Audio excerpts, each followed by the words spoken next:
కిషన్ రెడ్డి కూడా మా ఉద్యమ మిత్రుడే. ఆయన పాదయాత్రలు చేసినా మేము పోయినాం అక్కడికి. కానీ తెలంగాణ సమాజం పట్ల ఇంత కమిట్మెంట్ లేని దరిద్రులు మీరు ఎందుకు రాజకీయాలు చేయడం? కేవలం మీ మోడీ అమిత్ షా మోకాళ్ళు పట్టుకోవడానికైనా మీరు రాజకీయాలు చేసి. ఈయన Congress party leader cum MLC Addanki Dayakar sir ఏమంటున్నాడో, ఢిల్లీ కమలయ్యల మోకాలు పట్టుకునేదానికే తెలంగాణ బీజేపీ లీడర్లు భజన చేస్తుర్రట. అయ్యా అద్దంకి సారు, మలి సర్కారు ఏలుబడిలకు వచ్చినాక మీరు కూడా సాటుగా సీఎం రేవంత్ సార్ను అడుక్కొని ఇప్పుడు ఎమ్మెల్సీ పదవి తెచ్చుకున్నారట.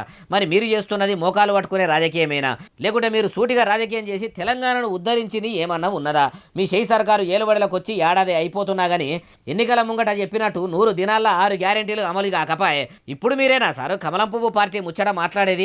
మొదలే మనది చక్కగా పెట్టుకొని అప్పుడు అవతలోళ్లకు శుద్ధులు చెప్తే చక్కగా ఉంటుంది.